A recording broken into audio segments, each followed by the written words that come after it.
donc, voilà, donc on va.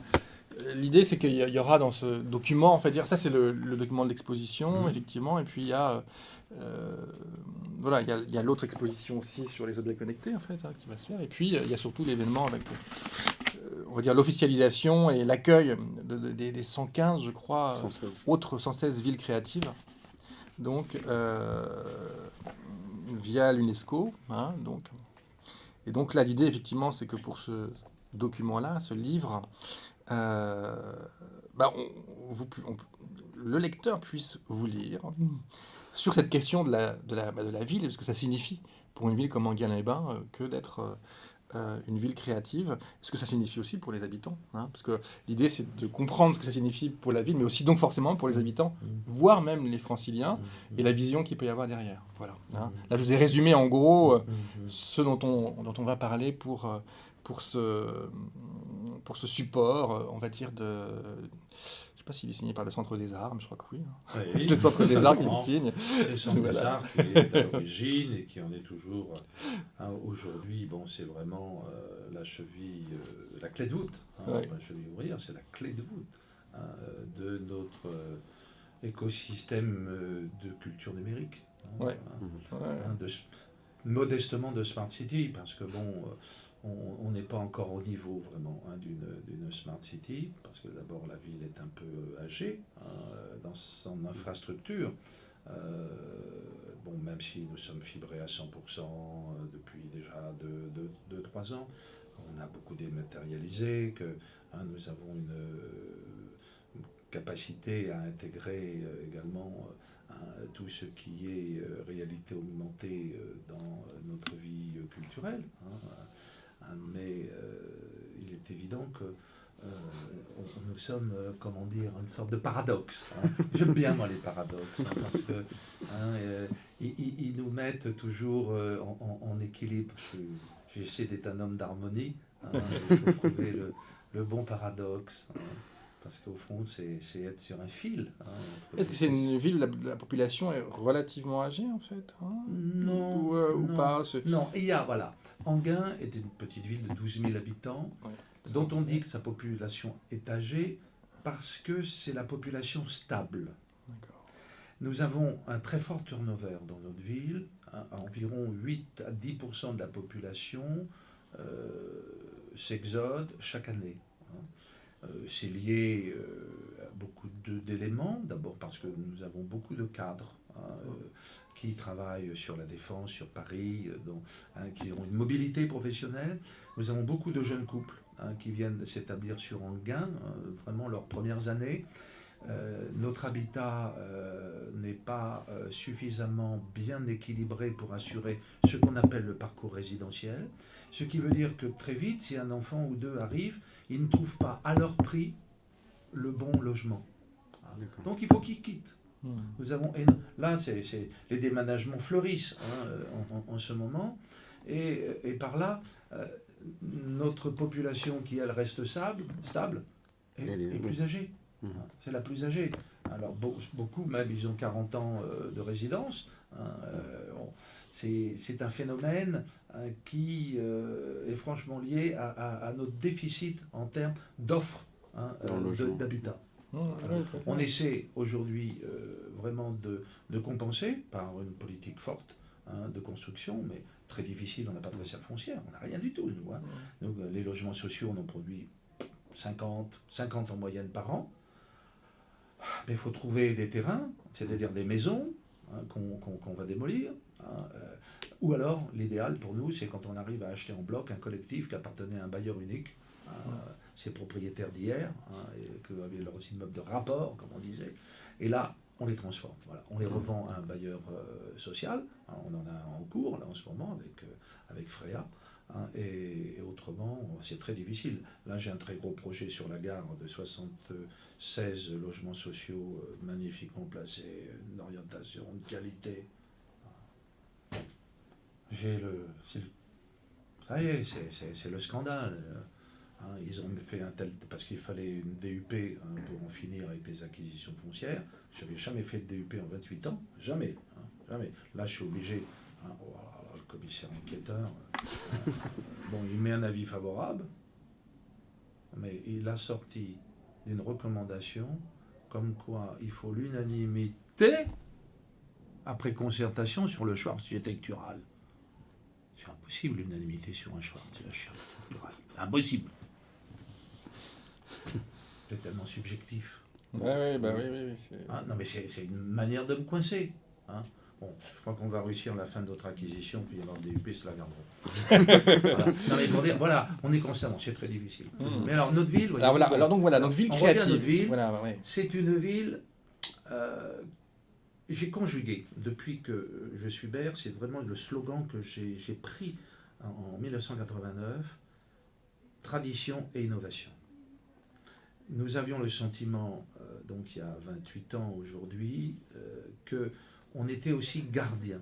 Hein. Nous étions gardiens d'un site qui est très beau, ce lac. C'est la nature qui l'a fait, l'homme a travaillé, nos prédécesseurs ont fait de très belles choses. Hein. Cette jetée promenade, ces serreries 1910, bon. Et en même temps, et nous étions gardiens du thermalisme. Parce que le thermalisme, notre eau sulfurée est avec Alvar la plus forte de France. Le degré de souffle le plus fort. C'est un médicament. Constamment en danger pour des raisons de pollution, etc. Bon, donc nous avions un rôle de gardien. Mais en même temps, il faut être innovant. Donc innovation. Alors on l'a voulu déjà dans le mobilier urbain. J'ai tout fait créer dès 90 ce mobilier moderne que vous voyez qui est la ligne Anguin, qui est une création anguinoise. Et nous avons osé, c'est le tollé de mes électeurs. Très vite, on a eu une biennale d'art contemporain, au scandale, parce qu'on choquait les personnes plus conservatrices, bon, avec de l'art contemporain éphémère en plus, donc des installations. On a fait ça à peu près une douzaine d'années, peut-être même 6-7 biennales. Mais il fallait le faire. Pourquoi ? Parce que nous avions la chance d'avoir un peu plus de moyens que les autres. Donc une ville comme la nôtre a un double devoir. Elle a un devoir de mécène, mais elle a un devoir de restitution. Si nous sommes opulents, c'est parce que nous avons la chance d'avoir un casino. Un casino unique en Île-de-France. Et nous pensons toujours que nous devons être un foyer d'animation, de vie culturelle dans toute la vallée, dans toute la région. Voilà. Ce qui explique qu'on a un énorme budget culturel qui est disproportionné au regard des strates et puis des ratios habituels. Mais c'est de la restitution, parce que ce que nous faisons, généralement, est gratuit. Nos expositions sont gratuites, les places au Centre des Arts sont très bon marché, les concerts sur le lac sont tous gratuits. Bon. Et parce que c'est comme ça, c'est une manière de transmettre. Alors après, la modernité, elle se devait par la création artistique. On y est venu. Et les supports, tels que effectivement la nécessité d'être équipé en fibre optique. C'est vrai, vous avez cité Bruno Betteling. Si j'étais fibré beaucoup plus vite que les autres, c'est pas par hasard. Voilà. Parce qu'à Anguin, ils n'avaient pas trouvé le bon équilibre économique. Le retour de l'investissement n'était pas assuré. Donc, nous n'aurions été fibrés que dans le plan numérique du département et n'était pas prioritaire. Voilà. Aujourd'hui, c'est fait, puis ça vient. Ils viennent, ils s'abonnent quand même. Ils s'abonnent. Mais alors, donc il y a eu effectivement cette période, voilà, et le Centre des Arts a été créé en 2002, je crois, quelque chose comme ça, en fait. Et le festival, à l'époque, c'était un festival pan-biennal, en fait, donc des bains numériques, donc est né en 2006, de mémoire.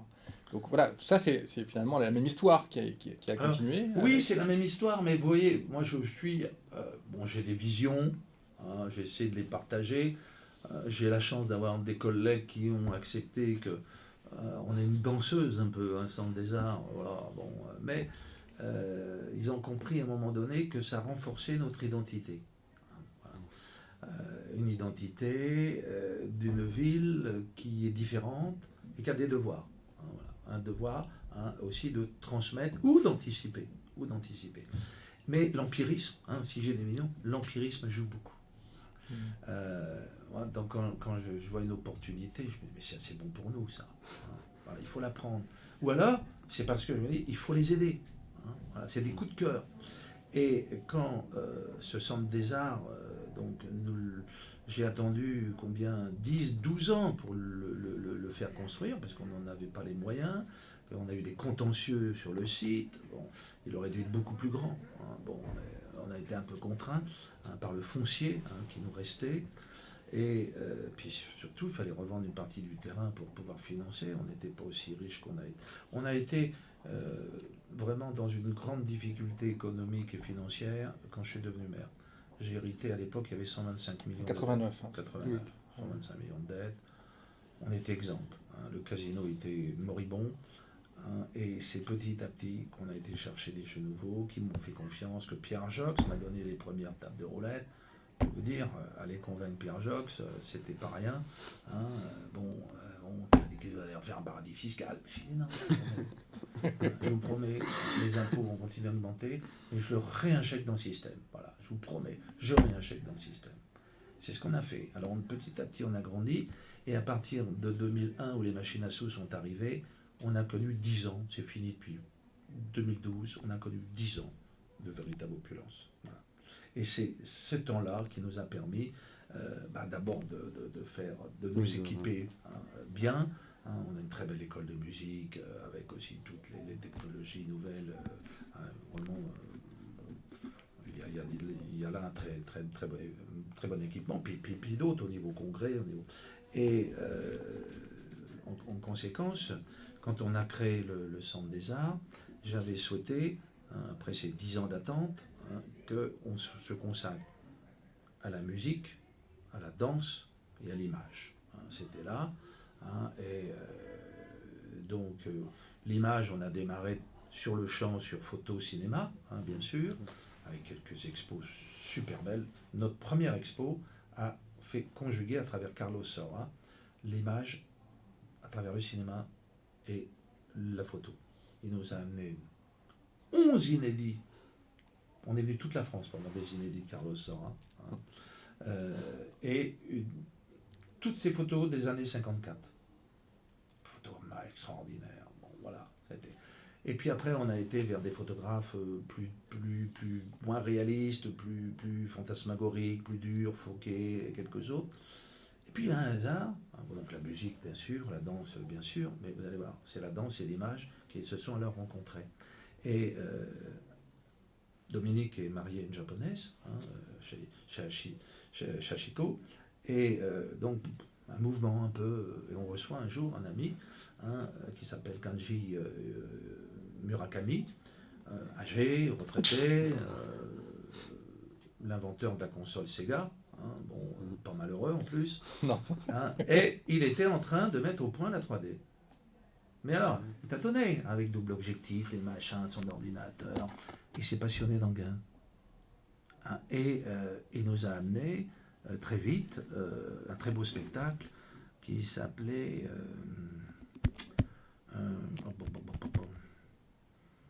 ça a eu un prix à la Mostra, à la Biennale de Venise.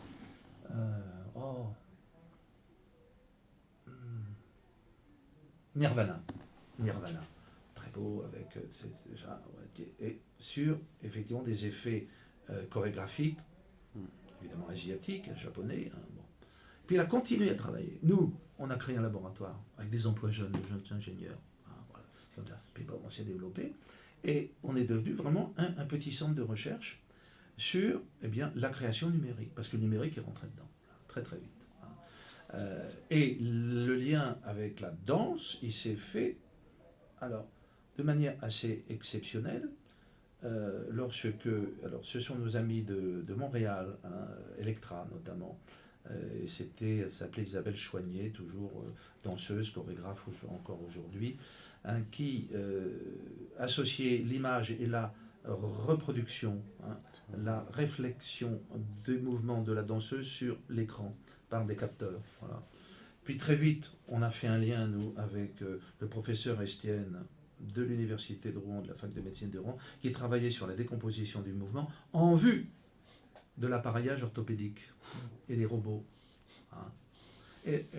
C'est comme ça qu'on a progressé. Donc c'est toujours par hasard. Et oui, dis l'empirisme. Hein. Voilà. Mais souvent, il y a de l'empirisme dans les laboratoires. Oui, tout à fait. Il faut des intuitions. Hein. Et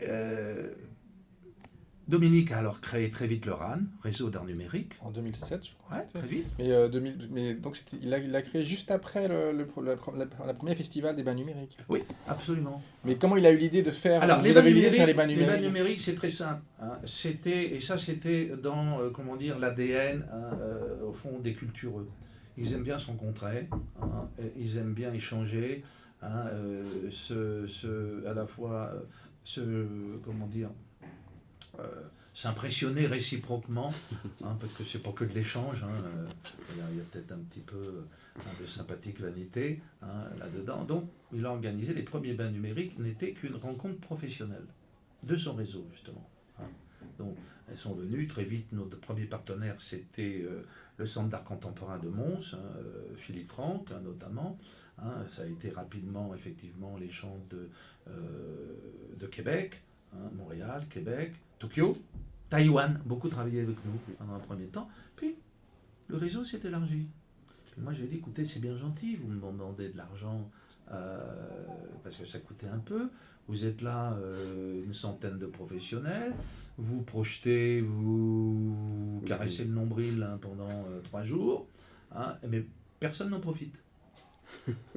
J'ai dit, mettez-moi ça dans la rue. Voilà, c'est moi qui ai dit, mettez-moi ça dans la rue.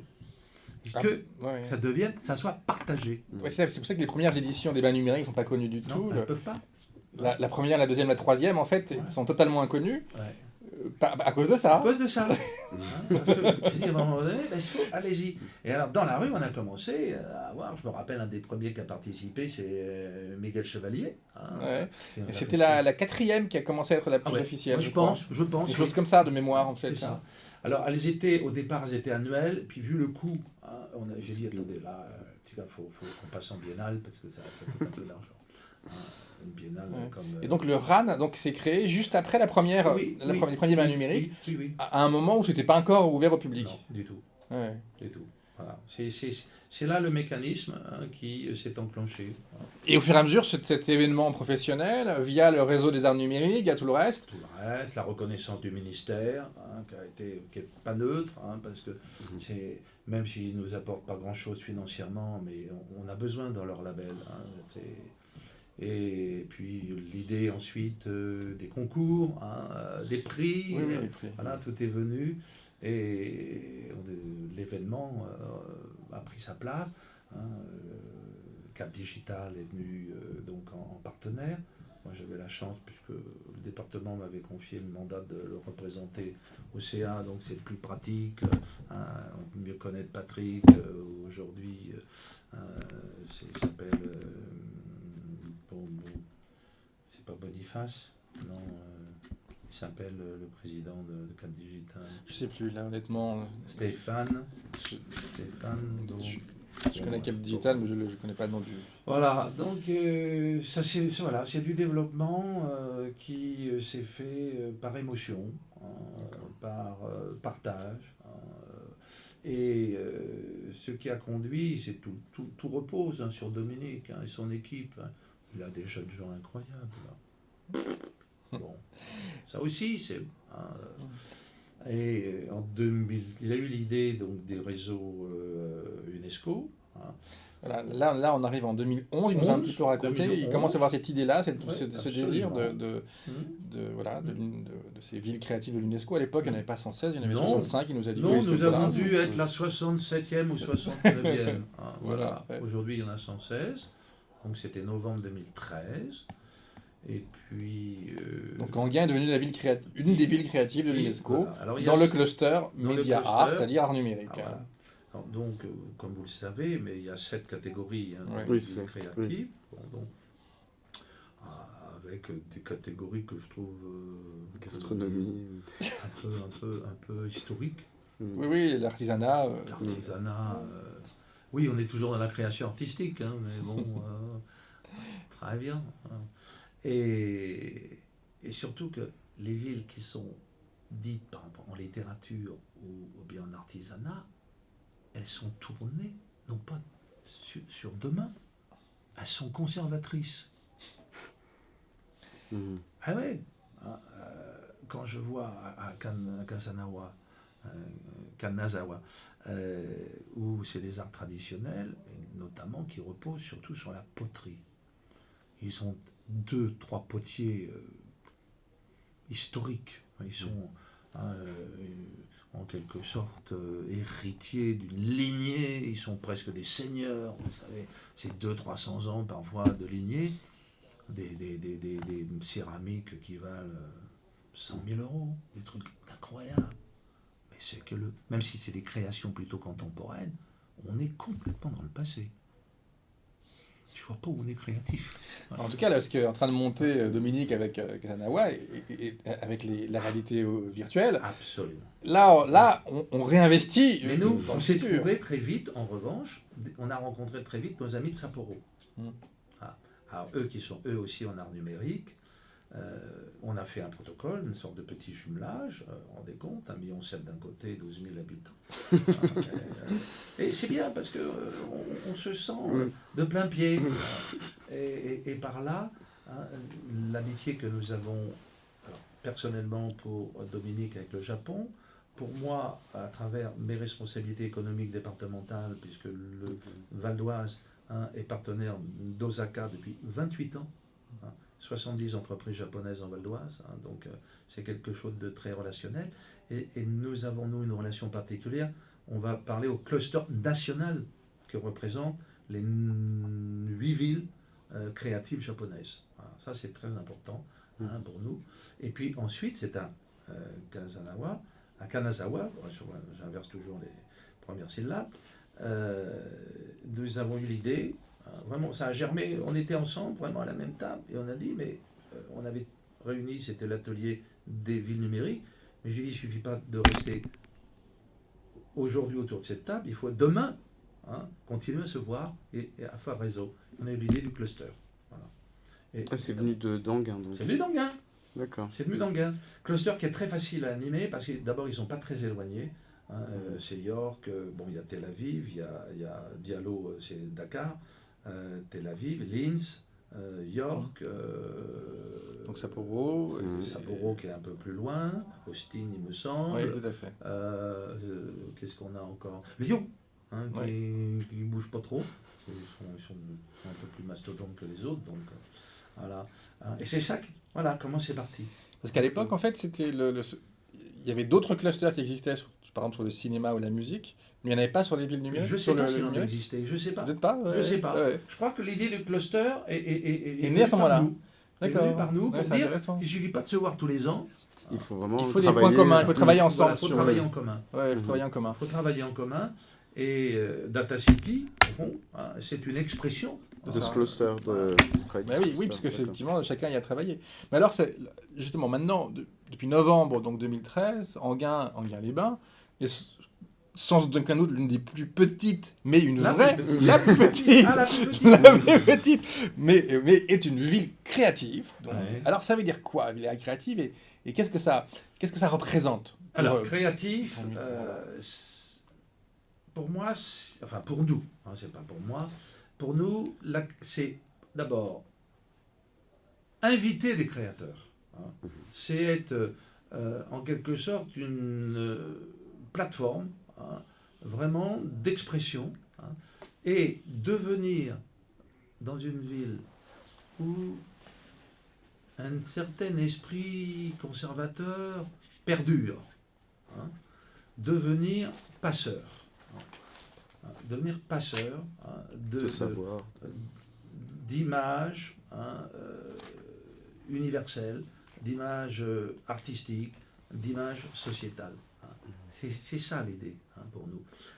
Moi, j'ai vraiment le sentiment que, quoi qu'il en soit, l'artiste est constamment un miroir de son temps. Son expression, qu'elle soit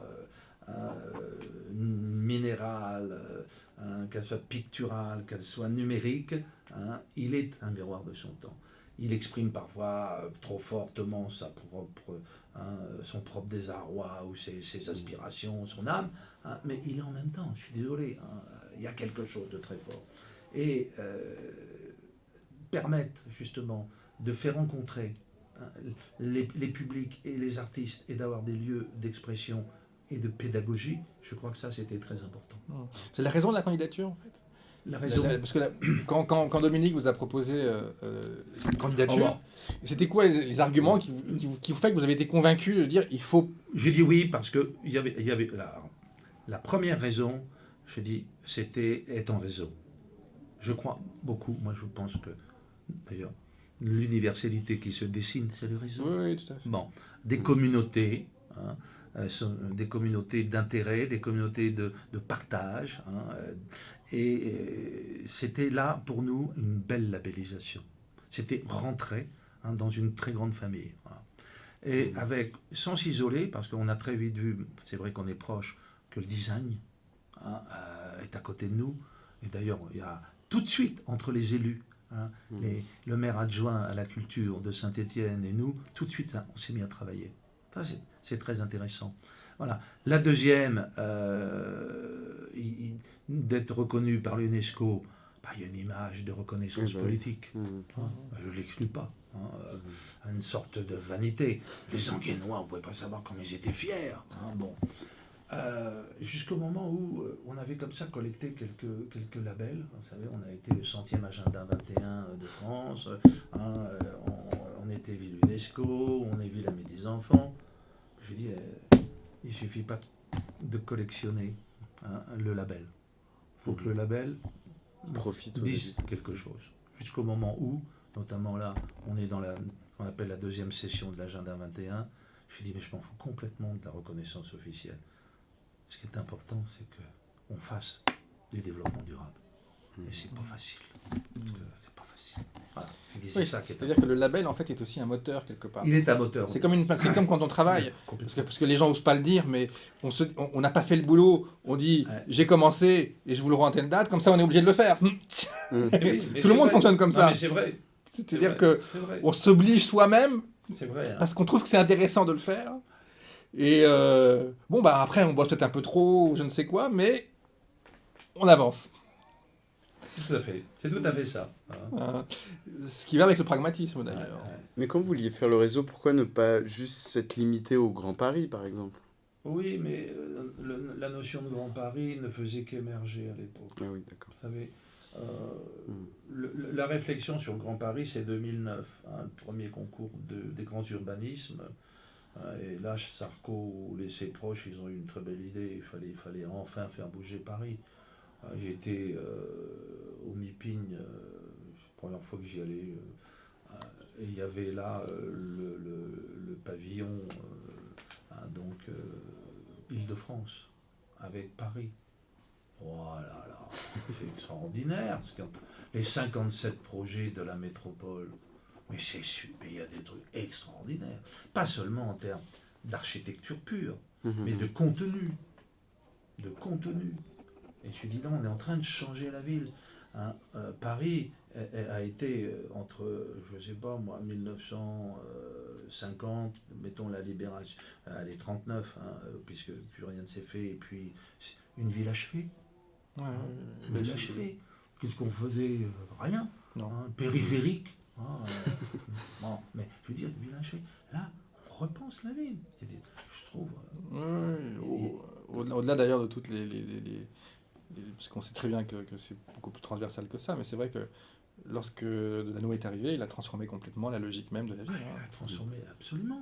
Il a fait passer une ville qui était endormie et qui fonctionnait de manière patrimoniale en une ville qui essaye d'utiliser son patrimoine de manière active par rapport à l'aujourd'hui, par rapport aux gens. Comme quoi, une ville n'est jamais achevée et qu'elle se reconstruit sur elle-même. Et donc, c'est dans la logique de Data. Moi aussi, c'est dans la logique. Je suis moi dans la même logique. Pour ça se réinventer. L'innovation, c'était redonner à Enghien un souffle qui permette d'inviter à partager avec nos populations, d'accueillir de plus en plus de visiteurs, d'artistes, etc., de reformer une petite économie locale. Parce que notre économie locale, elle était essentiellement centrée, elle reste centrée sur le ludique, ludique et tourisme, et la santé. Dans la mesure où nous avions, on en a moins, maintenant on est en train d'en perdre. On a eu jusqu'à 130 médecins installés dans la ville. La pour 12 000 habitants. L'hôpital privé a été fermé par l'ARS pour des raisons malheureusement techniques. Donc, c'est fini maintenant.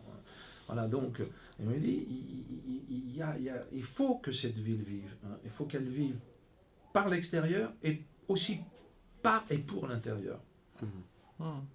Oui, c'est une dynamique, mais on voit bien, donc, faire réseau, parce que c'est ce qui enrichit, la logique du réseau, la logique finalement d'avancer, du faire, cette logique finalement qui est le deuxième point. Finalement, le troisième point, est-ce que c'est pas justement la population, c'est-à-dire faire avec la population, avec les gens, et avec aussi les franciliens. Oui, ça on est bien. Alors ça, je suis tout à fait ouvert. C'était même l'idée. Il faut qu'on vienne à Anguin pour partager. Mais ça faisait partie d'ailleurs des missions du Centre des Arts dès son ouverture.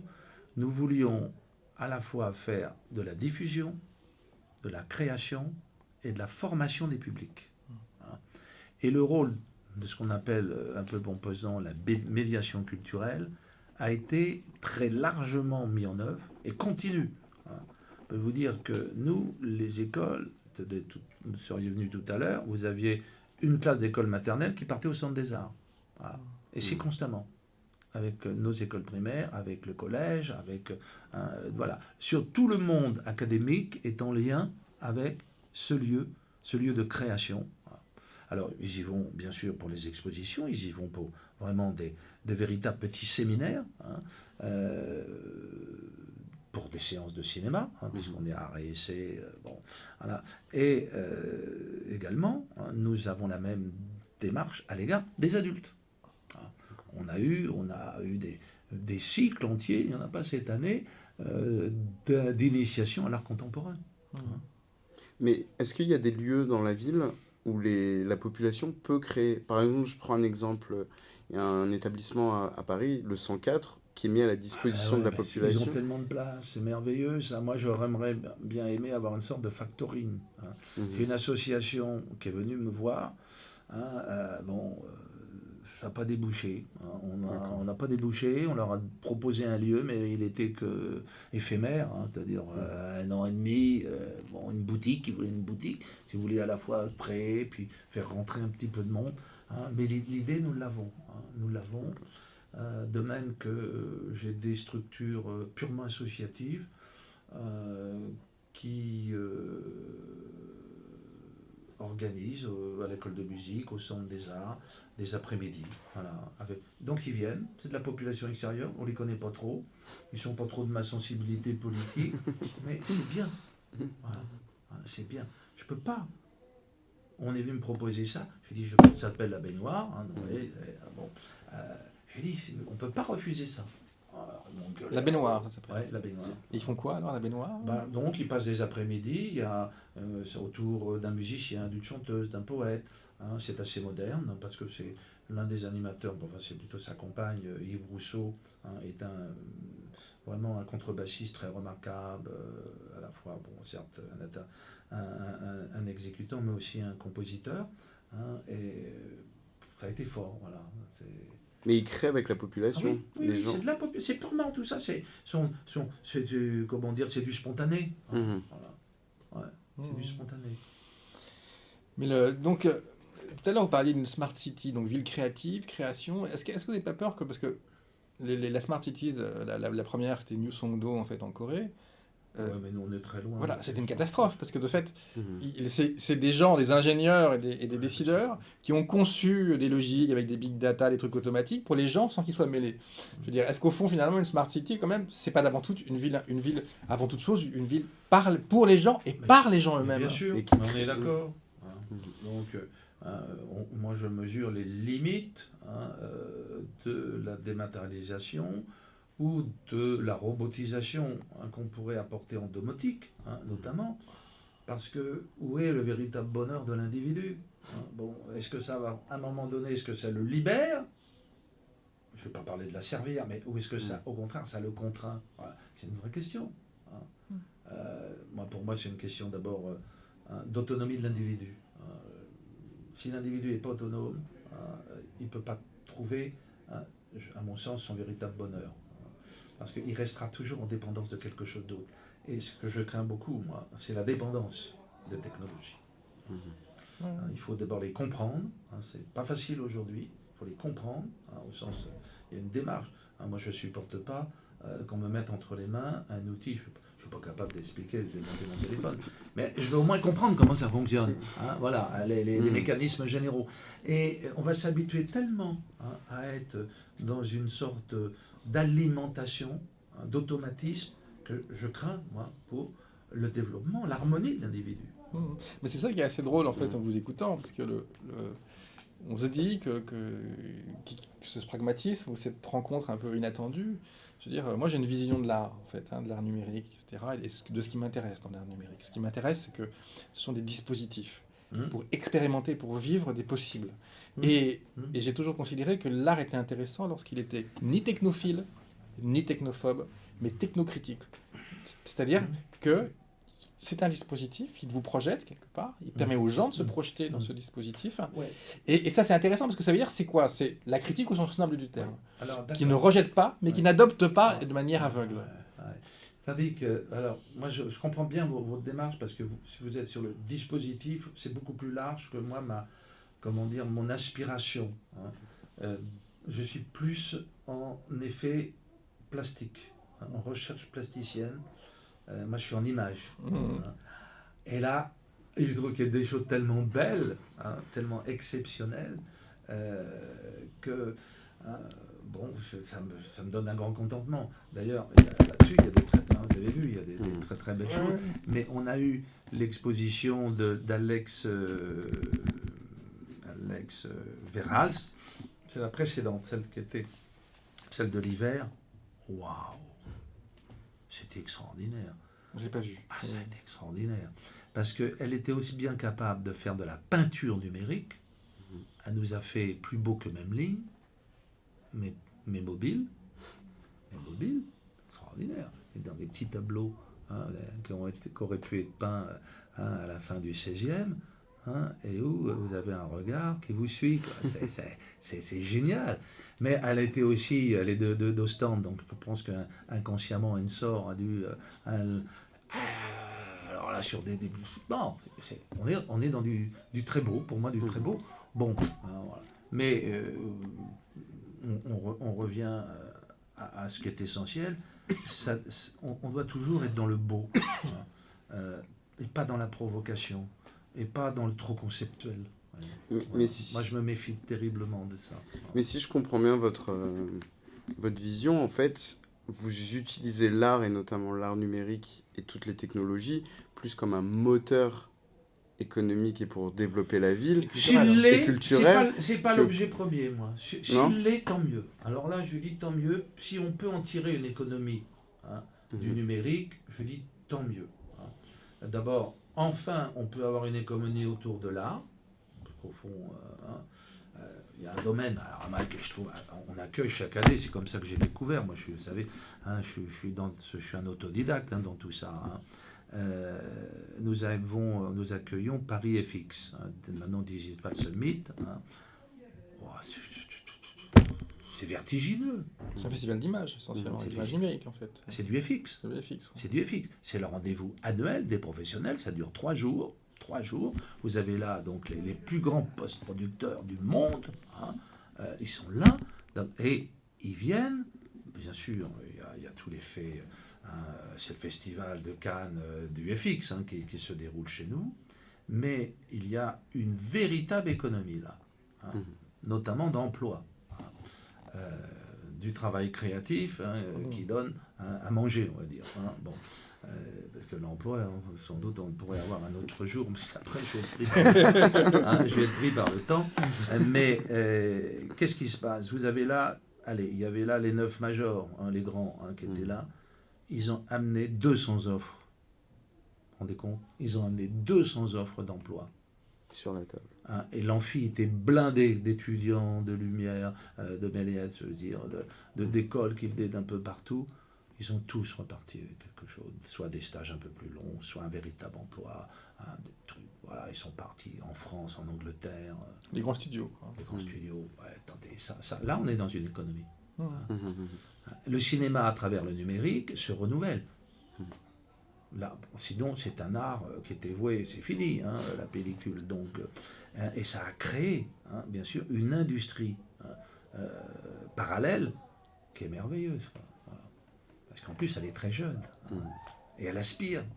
Et il y a des effets artistiques. Moi, j'ai de l'enthousiasme. Je vois ça. Et les habitants marchent. Ça va bien, ça y est, ça vient. Oui, ça c'est... vient. Et même on a pénétré les générations plus anciennes, parfois certaines avec beaucoup d'enthousiasme. Beaucoup d'enthousiasme. Les 35-40 qui viennent à Enghien, un peu initiés à tout, on est dans une ville un peu moderne, pour autant. Mais on pénètre. Je n'ai plus ces railleries, ces amertumes exprimées à l'égard de ce que nous faisions, que je ressentais pendant, par exemple, les biennales d'art contemporain ou les premières éditions des bals numériques. Ça, c'est fini. C'est fini. On fait, là, dans le populaire, par exemple, nous faisons les projections monumentales. D'abord parce que j'ai eu la chance, il y a fort longtemps, de passer, ça a été très pluvieux d'ailleurs, c'était sous la flotte à Lyon, un 8 décembre, là, autour du 8 décembre. Je me suis dit, attends, avec ce qu'on peut faire ici, et puis Miguel Chevalier est arrivé, et il nous avait fait, c'était vraiment ce qu'ils appellent fractable flowers. En plus... les fractal flowers. Fractal. C'est les fractal flowers. Je connais très bien Miguel. Là, ça m'a beaucoup plu, parce que, c'était interactif. Oui, tout à fait. C'est important. En pleine ville, là, sur les... C'est des immenses projections. D'accord. Et les gens, ils bougent devant et les fleurs évoluent, ils bougent avec. D'accord. Voilà. D'accord. Alors, et il y avait, moi ça m'a beaucoup séduit, parce qu'il y avait l'idée de la fractabilité. Donc, par là, de la résilience. Qui m'intéresse énormément sur un autre concept juridique, parce que notre droit est foutu aujourd'hui, enfin il n'est pas foutu, il est mort, c'est différent, donc il va falloir, je ne sais pas comment ça va se faire, parce que l'homme ne peut pas vivre sans règles, mais aujourd'hui on est sur, attendez, c'est pas 100 000 textes par an qui peuvent continuer à réguler la société en générant le consensus. Mais ça m'intéressait. Quand les textes arrivent 3 ans après. Oui, c'est ça, il y a toujours un décalage. Et en conséquence, je me dis, mais c'est génial, je joue à Lyon. Je dis, on fait ça en Enghien. Alors, on a fait appel à un premier. Comment il s'appelait pas Invictus. Bon, ça m'échappe. Cosmos. Non, il y en a eu avant Cosmos. Il y en a eu avant. Et ils nous ont fait une projection sur l'église, très très très jolie. Puis j'ai dit, écoutez, il en faut une sur la mairie. Et puis après, je dit, j'en voudrais bien une sur le casino. J'en voudrais bien une sur la gare. De manière à ce qu'on ait pendant un mois, ça ne dure pas 3 jours, ça dure plus d'1 mois. On arrête le 2 janvier, on commence fin novembre. Un spectacle. Voilà. Sur les façades. Voilà. Alors, l'église reste toujours dans... on était évidemment que les volumes, et puis l'idée est très architecturale. La mairie, en revanche, devient une scène pour les enfants. Voilà. Donc il faut un conte, il faut une histoire. Il ne suffit pas d'avoir des images, il faut toute une histoire. Vous voyez là, les centaines de mômes qui viennent tous les soirs. Et puis le casino, on donne toujours le thème, il faut que ça soit très ludique, les cabarets, ou une histoire. Voilà. On a eu Cosmos longtemps, et puis c'est, comment s'appelle-t-il, Mathieu, qui remporte tous les prix. Le gars qui était anti-VG auparavant, parce qu'ensuite ça s'appelait anti-VG. Voilà, c'est le premier. Voilà. Après c'était Cosmos. Et puis là, c'est comment... Oh, les noms m'échappent, je suis fatigué ce soir. Il remporte tous les prix à Lyon, partout. C'est celui qui fait Dubaï, il en fait partout à travers le monde, tout jeune, puis hyper gentil, pour plus cher que les autres. C'est pas un ancien d'Antivigi, parce qu'après ils se sont séparés. Oui. C'est ça, les anciens d'Antivigi, je crois. Mais en tout cas, la volonté vient de vous. Il faut que ça soit Là, voyez-vous, on est dans le populaire. Parce que là, on a du numérique spectaculaire, monumental, mais populaire. Et Miguel Chevalier en a fait ici aussi, oui, cette projection. On nous en a refait, Miguel, bien sûr. Mais ce que je voulais savoir, c'est... parce que il est toujours le bienvenu. Ça vient de la mairie. Oui. Mais est-ce que si demain, par exemple, on change de maire, est-ce que Enghien continue dans cette logique? Je peux pas vous l'assurer. Voilà, donc il y a deux choses. On change de maire, on garde les mêmes moyens. Je pense qu'il y aura une continuité. Parce que la population est demandeuse. C'est elle qui va demander. Voilà, c'est là où le bon relais est fait. Si la ville n'a plus les moyens, je ne suis pas sûr qu'il y ait continuité après moi. Mais en tout cas, la population est demandeuse. Oui, ça y est, c'est une partie. La région, la région pas au sens administratif, mais la vallée de Montmorency, oui. Vous savez, on est un peu la ville-centre. On est tout petit avec nos 12 000 habitants. Mais pour vous donner la proportionnalité, nous accueillons 6 500 élèves à Enghien. Voilà. Oui, donc c'est vrai que ça devient un pôle quelque part. C'est un pôle. Ça devient un pôle. Voilà. Ça devient un pôle. Et on est la ville-centre de la vallée de Montmorency. Oui. Et un pôle avec un vrai axe par rapport au futur. Culturel. Culturel tourné plutôt vers demain que vers hier, avec une vraie logique de recherche, d'expérimentation. Tout à fait. Voilà. Et là, et au fond, la logique de la ville créative de l'UNESCO va dans ce sens-là, quoi, tout simplement. Ça conforte, en quelque sorte, ce mouvement, finalement. C'est ça. Je veux dire, ça le conforte, et ça conforte les gens dans l'intérêt d'avoir ce mouvement. Voilà. Donc, je crois qu'on a fait la boucle. Ouais, oui. Voilà, merci. Bon, merci à vous, en tout cas. Ah oui, non, c'est bien. Merci. Et un joyeux...